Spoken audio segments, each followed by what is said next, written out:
Alors bienvenue dans la suite de la vidéo juste avant sur ma chaîne. Si vous ne l'avez pas vue, je vous conseille et c'est obligatoire, vous devez la regarder, sinon vous ne comprendrez pas où on en est et où on se situe. Je vais reprendre directement à la suite. Une fois qu'on a trouvé notre niche, qu'on a vu le process avant et qu'on s'est dit ok, je vais m'instruire sur cette niche, je vais lancer des produits dessus, on va passer à la suite. Et la suite c'est quoi? C'est faire une étude de marché. Je peux vous montrer concrètement comment faire une étude de marché dans cette vidéo, j'en ferai peut-être une, parce que moi je les pousse vraiment, je mixe un process IA, ça a été du mashup de plein d'informations trouvées partout, de plein de tests, etc. Et en fait elle est très poussée, elle me fait gagner un temps monstrueux. Par contre, elle ne permet pas de passer outre la recherche manuelle. Pour moi c'est très important d'en faire une. Je vais vous la présenter dans une prochaine vidéo plus tard, vous le verrez. Mais concrètement, vous êtes obligé de faire des recherches et rien ne s'invente, tout se trouve, il faut juste être curieux, chercher partout et surtout il faut passer à l'action. Personne ne fera les recherches pour vous et vous ne trouverez pas un document de recherche pour vous sur votre niche.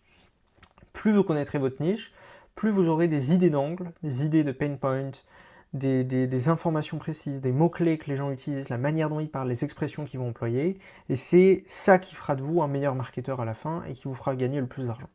Ce qui est très important aussi, c'est de faire un listing des competitors sur votre marché et sur la niche que vous allez faire. On va partir du principe que vous allez lancer en France, sur un angle précis, un produit précis, une niche précise. Vous allez déjà regarder sur ces niches si vous faites face à des high spenders ou des low spenders. Vous avez un avantage concurrentiel quand vous lancez en France, c'est que vous avez l'accès aux informations et aux montants des paiements engendrés sur Meta. C'est trouvable en ligne sur n'importe quelle ads librairie avec BrainSearch gratuitement. À l'intérieur de BrainSearch, vous pourrez faire des recherches pour dire ok, je veux trouver que des ads accounts qui ont spend plus de 100 000 euros depuis leur création. Mais quand vous allez arriver sur une ads librairie avec l'extension BrainSearch gratuit, vous allez pouvoir check le montant dépensé et vous rendre compte de est-ce qu'ils dépensent beaucoup ou est-ce que c'est des low spenders. Pour moi, vous allez avoir plusieurs catégories à chaque fois dedans, et je vous fais ça, le topo assez grossi, vraiment en généralité. Donc, au niveau du high spender, le plus gros point positif à se dire, c'est vraiment la taille de marché est élevée. C'est-à-dire qu'il y a un grand marché, il y a beaucoup d'argent qui est en jeu. Parce que s'il dépense beaucoup, c'est sûrement qu'il est rentable. Je vous le rappelle toujours, n'oubliez pas, pensez et prenez en compte que quand vous faites vos recherches, vérifiez s'il n'y a pas des levées de fonds, s'il n'y a pas beaucoup d'argent qui est investi de base, et vous verrez la suite plus tard. Si c'en est, souvent les acquisitions à froid, donc les premières acquisitions, les premières ventes sont souvent en perte et ils matchent sur le recurring. Ce qui implique une trésor gigantesque. Est-ce que vous l'avez? Si vous ne l'avez pas, ne vous lancez même pas sur ce type de produit, vous allez juste être à perte. Mais ce qu'il va falloir se dire aussi, s'il y a beaucoup d'argent et qu'ils dépensent beaucoup, ça va être compliqué d'outperf. Quand je dis outperf, c'est dire de passer au-dessus dans les audiences et donc gagner la poche d'audience et faire plus d'argent que l'autre. On va voir 3 manières par la suite de comment outperf ce type de high spender. Les low spenders, vous allez avoir une simplicité à les outperf parce qu'il va suffire la plupart du temps d'augmenter le nombre de créatives. Mais c'est pas si simple. Déjà, vous allez vous dire, est-ce que le marché n'est pas plus petit? S'ils dépensent peu, peut-être qu'ils ont touché un plafond de verre au niveau du marché touchable journalièrement sur ce marché, ce pays. Et surtout, est-ce qu'il a trouvé tous les angles? Est-ce que peut-être il se focalise sur un seul angle, qui touche une seule audience, et du coup c'est moyen. Si vous ne comprenez pas ce que je dis au niveau des poches d'audience, etc., je vous conseille de regarder ma vidéo sur le fonctionnement de Meta. J'explique tout dessus, et vous comprendrez, on va même retourner dessus un peu plus tard dans la vidéo. Mais en tout cas, il va vraiment falloir se dire, ok, le marché est peut-être trop petit, ou alors il n'a pas les bons angles.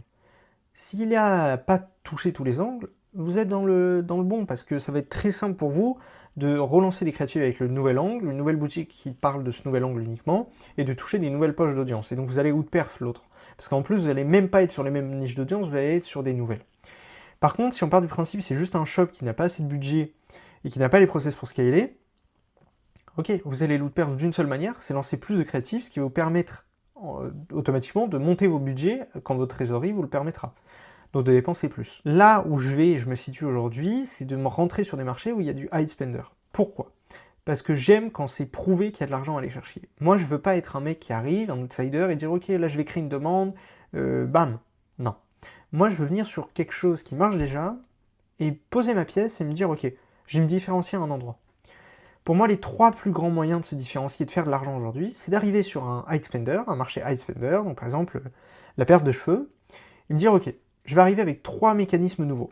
un des 3 mécanismes nouveaux, pas les 3 en même temps. Je vais arriver avec une nouvelle offre. Donc par exemple, on vend des gélules. Alors l'exemple, c'est pas forcément la paire de cheveux, mais voilà, je vous montre un exemple classique.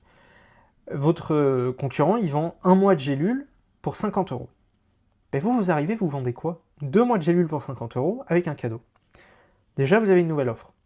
Quand vous allez arriver sur une audience extrêmement chaude, donc qui connaît le produit, qui est most aware, qu'est-ce qui va se passer? Il va se dire, ok, là il y a une offre de fou, c'est le même bénéfice, je vais chez lui. Une offre, c'est pas uniquement par rapport au prix. On peut vendre ou fournir un meilleur produit avec des plus grands bénéfices et du coup une meilleure promesse. Et on peut outperf grâce à des meilleures promesses ou à un meilleur produit. Après, vous allez avoir autre chose, et moi c'est mon axe de différenciation préféré, c'est les nouveaux mécanismes. Vous arrivez sur un marché, on vend des électrolytes en gélules, compléments alimentaires de base. Il y a des gens qui détestent prendre des compléments alimentaires en gélules. Ça leur fait peur, ils aiment pas, c'est insupportable, c'est chiant, c'est pas pratique. On va arriver avec un nouveau mécanisme. Nous, c'est du liquide. Ça se met dans une boisson, c'est comme de l'eau, ça rajoute un petit goût. On peut en plus faire de la variance sur les goûts, etc., faire des goûts qu'on aime. Mais en fait, c'est un complément qui est cool à prendre et qui change, le mécanisme change. On n'est pas en train de manger une gélule, on est en train de la boire. Et pas de boire une gélule, on est en train de boire du liquide. Nouveau mécanisme, ça peut intéresser une nouvelle poche d'audience. Bien évidemment, un nouveau mécanisme, c'est beaucoup plus gros. On prend un produit et on change ce produit pour que ça soit une nouvelle manière de le consommer, mais avec les mêmes bénéfices. Et ça, c'est extrêmement puissant, parce qu'en fait, quand votre audience est saturée, elle a vu et revu le même produit, bam, et vous arrivez, on change le mécanisme.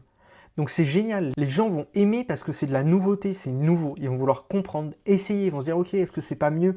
Ça pour moi, c'est le meilleur choix que vous pouvez faire, et si vous avez une opportunité là-dessus, là je mettrai de l'argent en jeu. Vous avez aussi du coup, extrêmement puissant, le nouvel angle ou le nouvel avatar. Vous vous rendez compte qu'il y a un high spender qui spend sur uniquement un angle, et vous vous dites ok, ben je vais prendre une part du marché en touchant l'angle peut-être un peu moins gros, mais où il n'y a personne.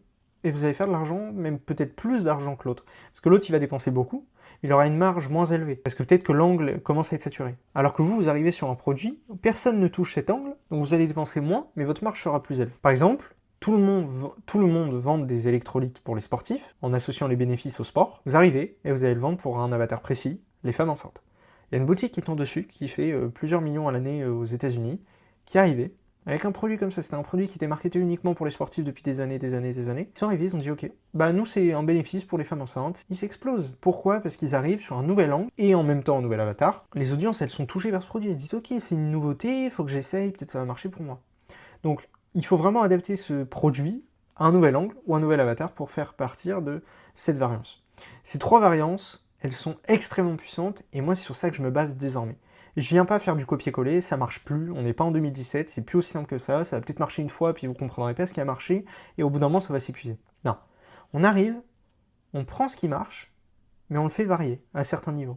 On varie l'offre, on varie le mécanisme, on varie l'avatar, on varie l'angle. Et au bout d'un moment, vous verrez que tout sera aligné, et ce sera magique. Votre ROAS sera positif, vous êtes parti sur la meilleure plateforme avec un méta, donc vous allez tenir dans le temps, et vous allez faire entrer du bénéf tous les jours. Votre bénéfice rentre, votre trésorerie augmente, vous scalez. Bien évidemment, des nouveaux problèmes arrivent, mais vous allez voir, c'est une nouvelle manière d'appréhender le business. Vous n'êtes plus bloqué à comment faire de l'argent, comment dépasser les 2 KD, des 3 KD, non. Là, vous êtes ailleurs. Vous êtes dans un nouveau monde. Vous êtes comment je vais développer encore plus mon business, comment je vais le stabiliser encore plus. Et pour moi, c'est comme ça qu'on crée une opportunité aujourd'hui. C'est on regarde ce qui marche. Pour moi, votre chemin, il est ici. Ça doit se passer ici. On regarde qui dépense le plus, on décortique tout. Et on voit aussi qu'il y a des opportunités. Est-ce qu'il n'y a pas un nouveau produit qui peut impliquer un nouveau mécanisme, mais sur les mêmes angles et les mêmes bénéfices qu'ils sont en train de vendre? Ok, j'en ai trouvé un, je le teste. Est-ce qu'il n'y a pas un nouvel angle? J'en ai trouvé un, hein, ils y ont pas pensé, ou aussi c'est normal. Il y a des marques qui vont dépenser sur un seul angle. Est-ce qu'il n'y a pas des angles ou des avatars sur lesquels ils dépensent pas, ou ils dépensent moins? Il faut aussi penser à ça, c'est-à-dire qu'il y a des marques qui vont se focaliser sur un seul angle, et qui vont refuser de faire toutes les parts de marché, parce que quand on veut vendre à tout le monde, on finit par vendre à personne. Donc vous, saisissez ces opportunités. Kiabi, ils vendent pas des vêtements de luxe. C'est pas Ralph Lauren, c'est pas du Louis Vuitton, non. Kiabi, ils vont vendre des vêtements à un angle spécifique. Il y a des gens qui ont moins les moyens, qui ne va pas aller sur de la marque. On n'est pas en train de se comparer à du marketing à la Ralph Lauren, à du Louis Vuitton, etc. Non. Eux, ils se focalisent sur un angle, un avatar précis. Donc il faut prendre en compte comment ça fonctionne et se dire, ok, est-ce qu'il n'y a pas une opportunité à saisir du coup? Si je vois que Kiabi a un produit où ils sont en train d'énormément dépenser en ads sur un type de produit précis et qui vendent à un avatar précis, est-ce que moi je peux pas le vendre en mode beaucoup plus high ticket parce que je sais que c'est un mouvement de mode et je peux pas me faire une place sur le marché. Bien évidemment, vous n'allez pas essayer de vendre des produits contre Kiabi, on n'est pas en train de parler de ça, je vous montre un exemple. J'essaye de vous faire comprendre. Et bien sûr, ça peut vous paraître abstrait aujourd'hui, et une fois que vous serez dans l'opérationnel, dans l'action quotidiennement, vous comprendrez, quand vous prendrez du recul sur ce que vous êtes en train de faire, et que vous aurez des produits qui marchent, des shops qui vont commencer à marcher, vous direz, ok, je vais prendre du recul, pourquoi ça a marché? Qu'est-ce que j'ai fait de différemment des autres fois? Qu'est-ce que j'ai de différent par rapport à mes concurrents? Pourquoi je trouve de l'audience? Vous allez reprendre la vidéo où j'explique comment fonctionne la poche d'audience, et si je vous montre concrètement avec ce que je vous ai dit, vous allez avoir toutes vos poches d'audience, vous allez avoir une seule qui va être touchée par les femmes enceintes, donc toute l'audience avec les femmes enceintes, et vous allez avoir à côté toutes celles de l'angle sportif. Donc en fait, votre produit, il peut toucher tout ça, mais une marque va se focaliser que sur ces audiences-là, une autre marque va se focaliser que sur ces audiences-là, et là, il y a une audience, tu vois, qui personne ne cible encore. Donc vous allez venir, boum, sortir votre produit sur cet angle-là. Et si je vous mets le nouveau mécanisme, c'est pour ça que j'adore, c'est qu'en fait, quand on reprend ça, imaginons l'angle sportif, il est épuisé avec ce produit, épuisé, boum, boum, boum, tout le monde, toute l'audience l'a vu, revu. Là, maintenant, les coûts d'acquisition, ils explosent. Si vous arrivez avec les mêmes bénéfices, mais un nouveau mécanisme pour l'obtenir, un nouveau produit, une nouvelle manière de le consommer, et bien votre audience, elle est déjà aware sur ses bénéfices, ce problème.